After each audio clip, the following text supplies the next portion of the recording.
जोहार साथी। आज हम लोग सोनल बांगचुक के बारे में बात करेंगे, जो चर्चित व्यक्ति हैं पूरे देश में, अभी से नहीं, कई वर्षों से।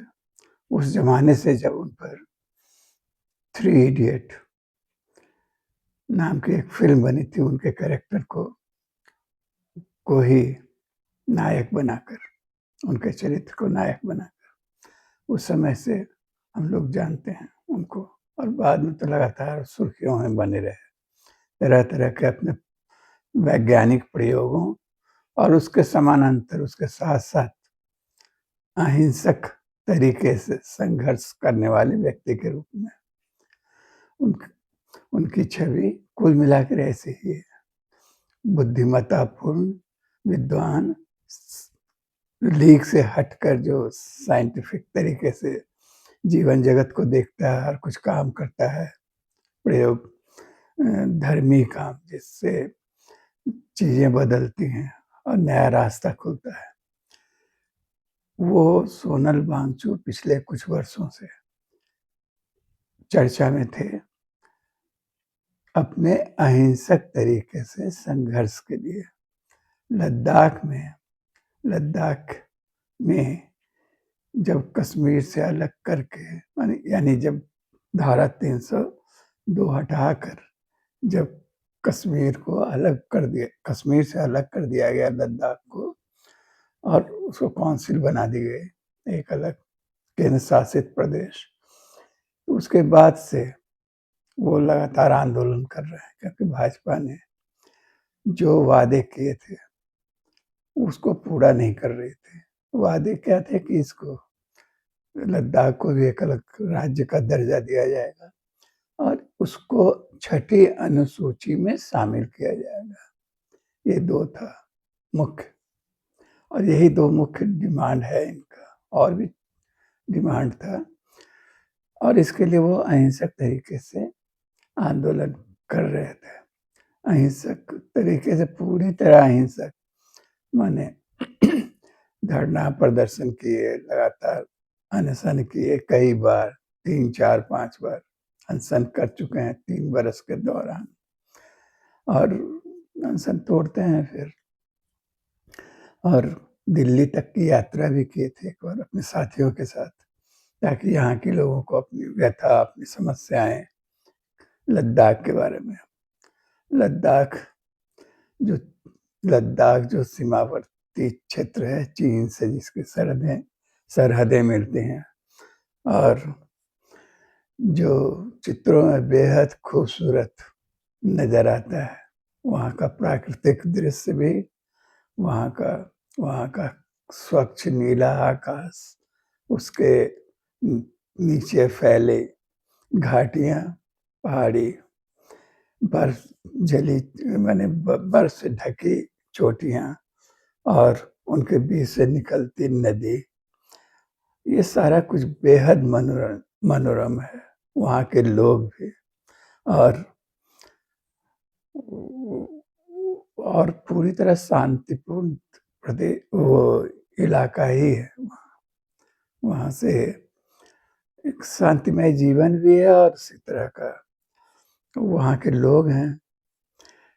लेकिन वो राज्य कर रहे हैं, राज्य तो उनकी मांग है बनाना, वो इलाका भी अशांत है।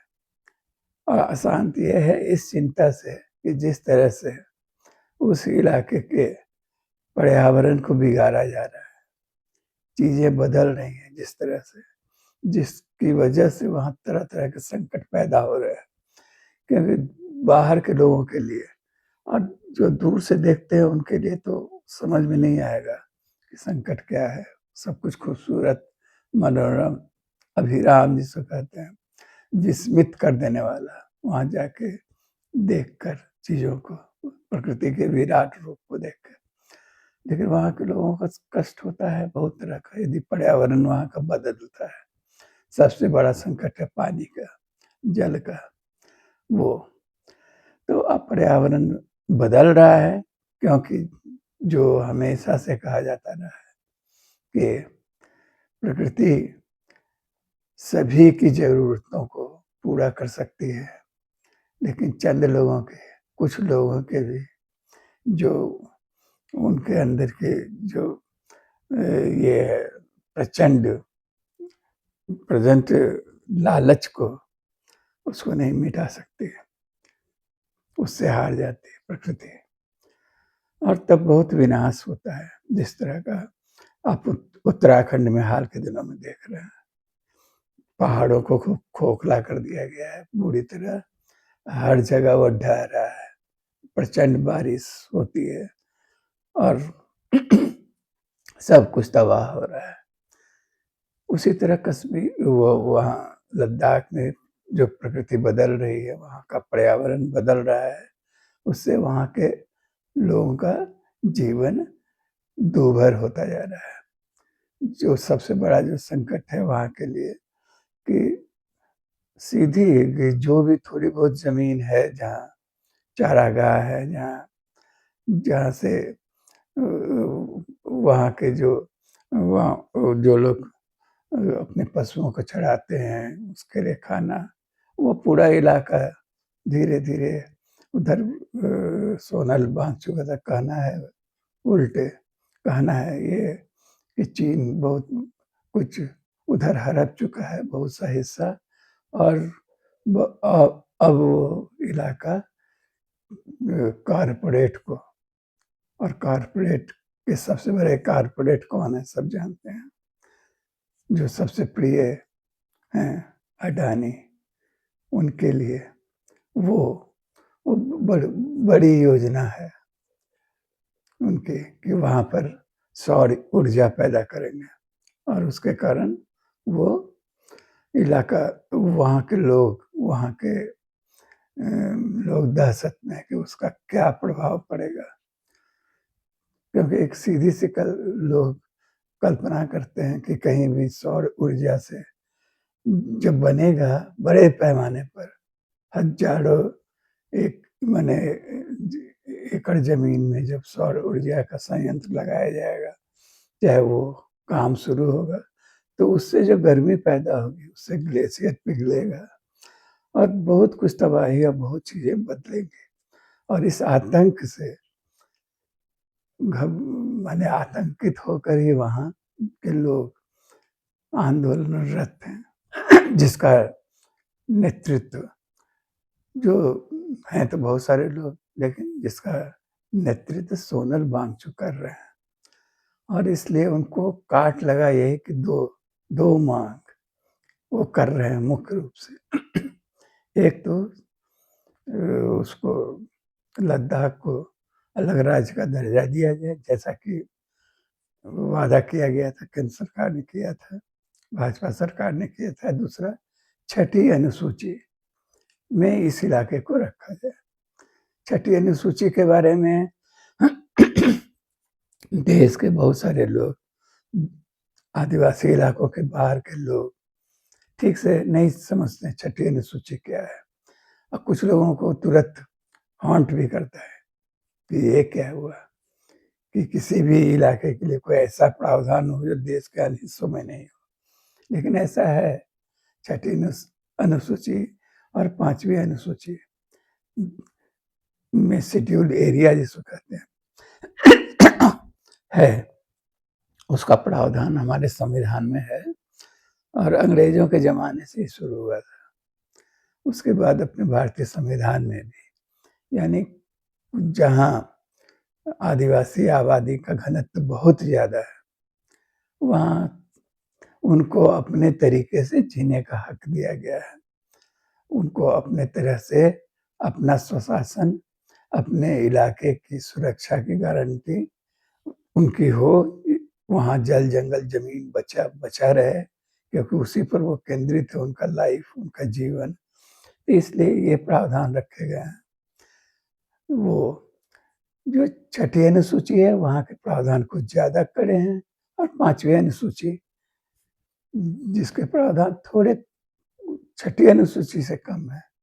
और अपने हिसाब से देखिए तो हम लोग तो जानते ही हैं, झारखंड का बहुत बड़ा हिस्सा 5वीं अनुसूची में है, जबकि वो मणिपुर वाला इलाका, नागालैंड वाला इलाका, उन सब इलाकों में छठी अनुसूची है, जहाँ जहाँ जमीन का स्थानांतरण बाहर के लोगों को हो ही नहीं सकता है, किसी को। तो वो यही प्रावधान है और ऐसा कुछ नहीं। लेकिन इसकी वजह से चूंकि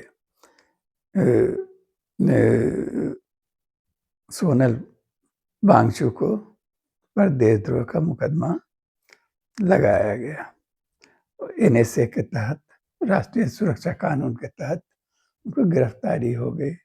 बहाना ये बनाया गया कि 3-4 दिन पहले या 1 सप्ताह पहले, यानी वहाँ जो शांतिमय संघर्ष चल रहा था, वो हिंसक वारदात में वहाँ प्रदर्शनों में बदल गया।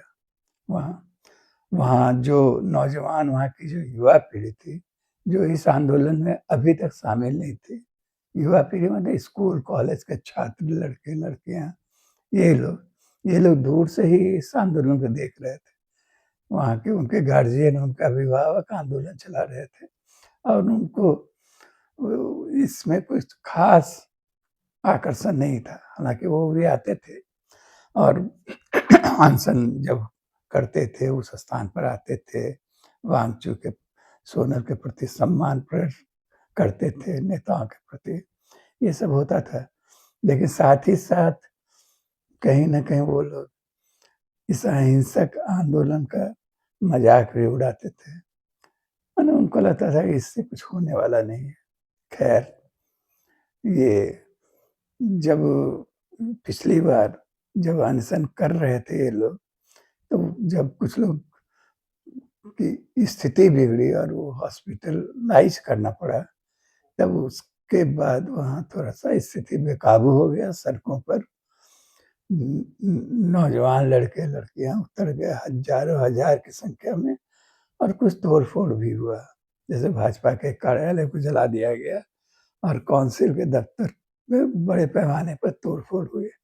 पुलिस, सीआईएसएफ के एक जीप को भी जलाने का प्रयास किया गया, कहा जाता है, आरोप लगाया गया और उसी के जवाब में माने वहाँ के सुरक्षा कर्मियों ने गोली चलाई।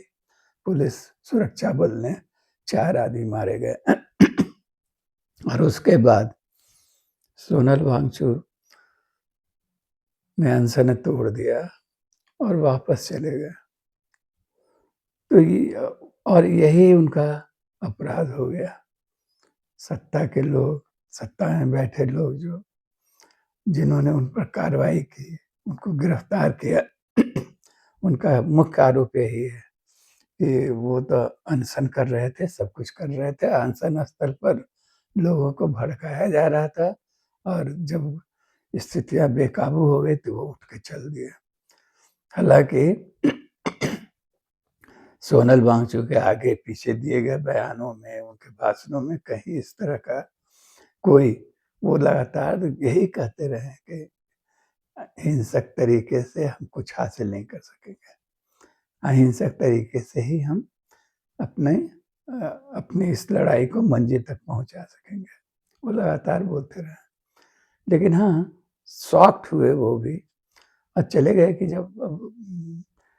जब ऐसा हो ही गया है। जैसे इसका उदाहरण आप ये देख सकते हैं कि गांधी जी ने आंदोलन जब किया था एक बार और वहाँ जो पूरा असहयोग का क्विट इंडिया मूवमेंट के समय, तो उसके बाद अचानक चौड़ा-चौड़ी कांड हो गया था।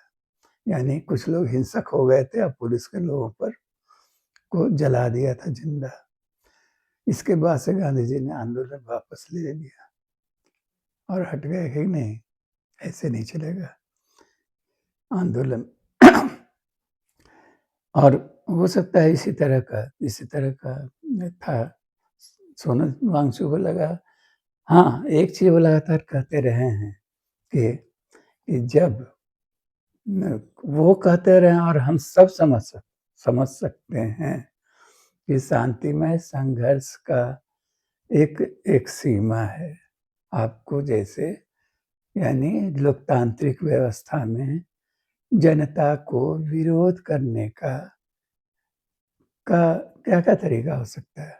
वो अपनी बात के लिए आवेदन देगी, आपके लिए धरना उसके लिए अपनी माँगों के लिए धरना देगी, प्रदर्शन करेगी, व्यक्तिगत सत्याग्रह करेगी, अनशन करेगी, आमरण अनशन तक जाएगा, आपका बायकॉट करेगी, असहयोग करेगी, यही सब तरीका हो सकता है। लेकिन यदि सरकार, सत्ता ना सुने तब क्या होगा? उसके बाद क्या उपाय रह जाएगा लोगों के पास? आप उसको शांतिमय संघर्ष को भी दमन से कुचलने की कोशिश करेंगे, उसको अनसुनी करेंगे, तो क्या होगा? गांधी जी इन्हीं हथियारों के बल पर लड़े थे और देश को आज़ाद कराने में सफल हुए थे। और हम तो कह सकेंगे तब कि हमसे ज़्यादा आज की सरकारों से ज़्यादा डेमोक्रेट वो अंग्रेज थे, ब्रिटिश शासक थे, जिनको लगा कि नहीं, जब विशाल जनता हमारे खिलाफ खड़ी हो गई है, तो हम यहाँ शासन नहीं कर सकते हैं। और वो उन्होंने फैसला कर लिया कि हम वापस लौट जाएंगे। लेकिन हमारी डेमोक्रेटिक सरकार, भारतीय लोकतांत्रिक व्यवस्था में और संसदीय लोकतंत्र या चुनावी प्रक्रिया से चुने गए हुक्मरान भी यदि वो जनता की बात ना सुने, इनके वोट से सत्ता में आते हैं, वो शांतिमय तरीकों को ना सुने, तो अंत में तो एक तरह से वो खुद प्रेरित करते हैं कि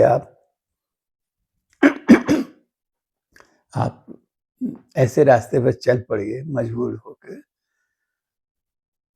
कि आपको कुचला जा सके। ये उनकी रणनीति रहती है ज़्यादातर, इस तरह की जो सरकारें हैं, जो जो डेमोक्रेसी का दिखावा करती हैं, लेकिन जिनकी मंशा हमेशा जनभावनाओं को कुचलने की रहती है, उसकी जायज़ माँगों को सुनने के लिए वो तैयार नहीं होते। तो वो ये तरीका इख्तियार करते हैं। उनकी सबसे ज़्यादा बड़ी साजिश या कोशिश यह होती है कि कोई पीसफुल मूवमेंट हिंसक हो जाए और उसके बाद सत्ता के बल पर बर्बर तरीके से वो उसको कुचल सके। ठीक वही किया गया यहाँ भी। और जो लगातार 2-3 वर्षों से जो शांतिमय संघर्ष चल रहा था, उसे अनसुना किया गया। और जब जब एक वहाँ नौजवान भड़क गए और कुछ हिंसात्मक घटनाएँ हुई, तो उसको बहाना बना के उसको सबसे सबसे पहले तो सोनल वांगचुक, उसके शीर्ष नेता को, जो उनके कारपोरेट दोस्तों के राह के सबसे बड़े दुश्मन बन गए थे, उनको गिरफ्तार कर लिया गया और बंद कर दिया गया। अब हो रहा है बस। और ज़्यादातर लोग, चाहे उस समय भी हम लोग को याद आ रहा है, अब 18 18 के जून महीने में हम लोगों पर भी देशद्रोह का मुकदमा लागू हो माने लगाया गया था, देशद्रोह का, झारखंड में, आप सब जानते हैं, जिसमें खूंटी में जिस समय वो पत्थरगड़ी आंदोलन चल रहा था, और उसको वहाँ गांव में तो बहुत सारे लोग, सैकड़ों लोगों पर देशद्रोह का मुकदमा हुआ था। और शहर में हम जैसे कुछ लोगों पर, 20 लोगों पर मुकदमा हुआ था, जिसमें स्टेन स्वामी, आलोका और भी बहुत सारे लोग थे। तो जो मुकदमा लगा, बहाना भी सेम यही था, हम पर भी यही आरोप लगाया गया था कि हम लोगों के कारण 18 जून को जो हिंसा भड़की थी खूंटी में, जिसमें भीड़ ने पुलिस बल के 2 लोगों को पकड़ के अपने साथ ले गए थे। और आरोप बहुत तरह का लगाया गया कि उन लोगों से हथियार छीन लिया, उसका अपहरण कर लिया, और ये वो 10 तरह का। और आरोप यही लगा था, और हास्यास्पद तरीके से हम लोगों पर क्या लगाया गया था, जो एफआईआर में दर्ज है, लिखा हुआ है, आपको पढ़ के सुना देते हैं। यही लगाया गया था कि इन लोगों ने फेसबुक पर, सोशल मीडिया में चीजें इस तरह से लिखी जिसको पढ़कर लोग बौखला गए और हिंसा पर उतारू हो गए, और उन लोगों ने पुलिस के जवानों को का अपहरण कर लिया, उनके हथियार छीन लिए। यही आरोप लगा था। यानी मतलब कि आप समझिए ना, फेसबुक पर लिखा गया पत्थरगढ़ी आंदोलन के बारे में, उसको वहाँ के खूंटी जैसे ध्रुव इलाके के लोग, वहाँ के ग्रामीण, वो फेसबुक चला रहे थे और देख रहे थे, और हम लोग जो कुछ भी लिख रहे थे समर्थन में पत्थरगढ़ी आंदोलन के,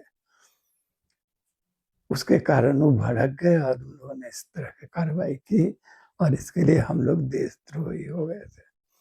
ठीक उसी तरह हुआ यहाँ, वहाँ भी सोनल बाग, यहाँ यही हुआ कि हम लोग की गिरफ्तारी नहीं हो पाई, गिरफ्तारी नहीं हुई, दहशत में दिन बीते। अब बाद में राजनीतिक सत्ता बदल गई तो केस उसको उठा लिया गया। ठीक वहाँ लद्दाख में लेकिन वही हुआ कि सोनल बांग्चू पर यही आरोप लगा कि उनकी वजह से हिंसा भड़की। उन्होंने उन्होंने अनशन स्थल पर जमा होने वाली भीड़ को हिंसा के लिए उकसाया, उन्होंने नौजवानों को, और जब हिंसा भड़क गई तो वो वहां से चले गए वहां से। ये आरोप लगाया गया उन पर। तो साथ ही और अभी जो दिखाई दे रहा है कि बचाव पक्ष में सबसे मुखर होकर जो लोग विरोध कर रहे हैं, उस समय भी वही लोग थे। प्रशांत भूषण थे, योगेंद्र यादव थे, और इस तरह के कुछ अन्य लोग। हम लोग भी उन्हीं के पास गए थे। हम तो व्यक्तिगत रूप से प्रशांत भूषण से भी मिले थे कि हम लोगों पर इस तरह का केस हुआ, हो गया है, और योगेंद्र यादव से भी उन लोगों ने तत्काल, उन लोगों ने उस समय प्रेस रिलीज भी जारी किया था, और हर तरह से जितना संभव हो सका।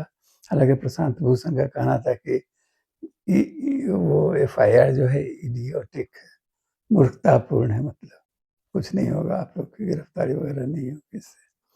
लेकिन जो हो, तो यहाँ के बारे में भी, लेकिन ये इतना अनुभव तो हो चुका है कि वो तर्कशील, माने आप कन्विंस कर रहे हैं जिस तरह से, उससे कुछ नहीं होने वाला है। वो जो है, न न्यायपालिका पर कुछ असर पड़ता है, न लोगों पर, न पुलिस व्यवस्था पर, सब सत्ता के इशारे पर चलता है, और उनको रत्ती भर चिंता नहीं है जनता की जनभावना की।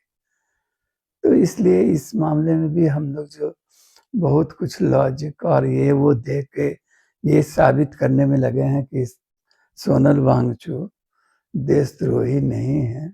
उनका व्यक्तित्व, उनका आचरण अभी तक का जो भी है, वो सब, वो उससे वो उससे कहीं भी ये नहीं लगता है, कोई सोच नहीं सकता है कि वो देश के खिलाफ जाएंगे, उसके खिलाफ, उसके राष्ट्र हित के खिलाफ कुछ बोलेंगे। ये सब तर्क से उन लोगों को कोई मतलब नहीं है।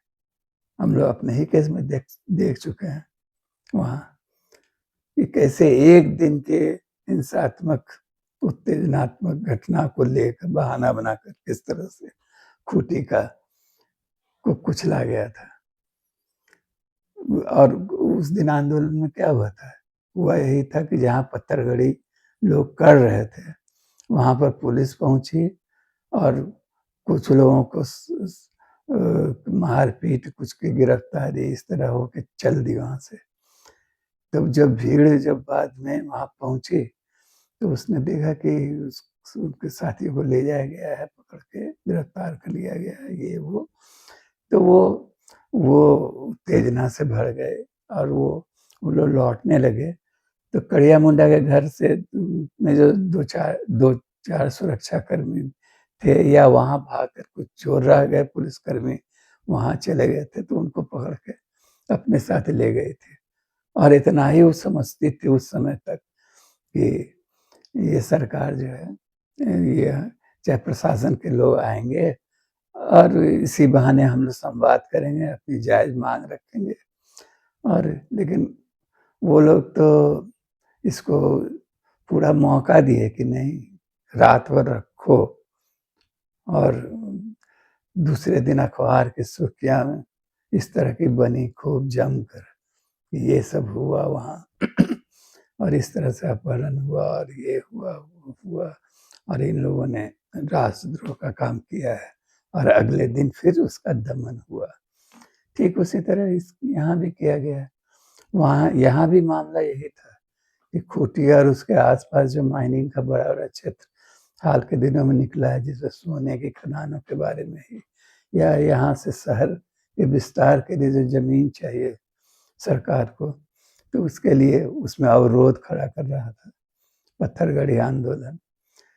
और वहाँ भी मामला लगभग वही है कि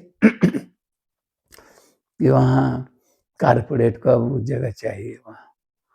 वहाँ पर ज़मीन चाहिए पूरा उस इलाके में। वहाँ जगमग धूप है और सौर ऊर्जा बहुत आसानी से पैदा हो सकता है और उसको बेचा जा सकता है। बेचकर माला-माल हुआ जा सकता है इसको और इस इसकी कोशिश हो रही है कारपोरेट जगत के लोग, बहुत सी कंपनियाँ ख़ास करके अडानी सबसे बड़े उसमें हैं, वो चाहते हैं कि वहाँ हो ऐसा और सोनल बांगचू चाहे उनका आंदोलन इसका विरोध कर रहा है। विरोध कर रहा है इस सेंस में कि अब तो अलग राज्य की माँग तो हो ही रही है, साथ-साथ छठी अनुसूची में इसको रखने की बात हो रही है, वहाँ लागू किया जाए। तो वो छठी अनुसूची का लागू करना तो एक तरह से यानी कि कारपोरेट की मर्ज़ी पर अंकुश लग जाएगा वहाँ। माने जनता तय करेगी कि आपको यहाँ की ज़मीन का हस्तांतरण दूसरी कंपनी को, बाहरी कंपनी को, बाहरी लोगों को हो। हालाँकि ये सब भी हमको तो बहाना लगता है, छठी रहे, 5वीं रहे, कोई भी इलाका है जहाँ भी वो चाहें, वो ज़मीन तो हड़प ही रहे हैं। लेकिन तो भी और इसीलिए बांग्चू आँख की किरकिरी बन गए और एक बात साफ है कि वो लॉजिक से, तर्क से नहीं मानने वाले हैं, नहीं सुनने वाले हैं। जनता विभाजित हो चुकी है, एक है एकदम साफ देखिएगा, हर मुद्दे पर बड़ी आबादी का रुख या उनका जो है उनके विचार अलग होते हैं और एक सत्ता से जुड़े लोग और सत्ता में बैठे लोग और उनके भक्तों का एक तरह का रिएक्शन रहता है। हर चीज़ को जिसको मान लीजिए शुरू से ही जिन चीज़ों को देखिएगा, हर पर ये विभाजन है। जैसे नोटबंदी जब हुआ था, उसके बारे में भी कुछ लोग सारा देश विरोध कर रहा था, झेल रहा था, लेकिन वो मान रहे थे कि सही है उनके समर्थक।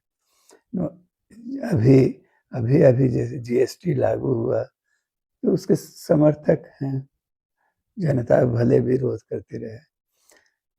अभी जीएसटी फिर हटाया गया है, तो उसकी जब उसमें भी विभाजन है। कुछ लोग उसको एकदम उत्सव की तरह मना रहे हैं कि बहुत बड़ा काम हुआ है, जबकि बहुत संख्यक लोग जान रहे हैं कि कोई उससे लाभ नहीं हुआ है, सब दिखावा है। तो इस तरह की चीज़ें हैं, इतना विभाजित मानस है और उसमें सब चीज़ राजनीति का विषय बन गया है।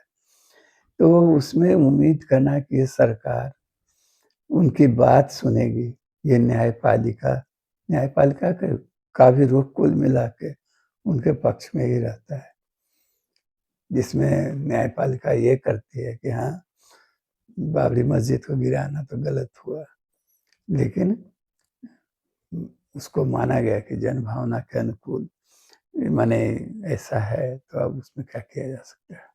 हाँ, अभी जैसे अभी ये कोई भी काम ये लोग करते हैं, तो उसमें न्यायपालिका जैसे इलेक्टोरल बॉन्ड को लेकर सरकार कह दी कि एकदम गलत है, अनैतिक है, लेकिन उस इलेक्टोरल बॉन्ड से जो रुपया करोड़ों करोड़ रुपया कमाया था चुनाव के पहले, जब मोदी उनकी सरकार ने, मोदी ने, उनकी पार्टी ने, तो उस पर कोई अंकुश नहीं लगा, न उसको कहा गया कि उस सब पैसा जब्त किया जाए।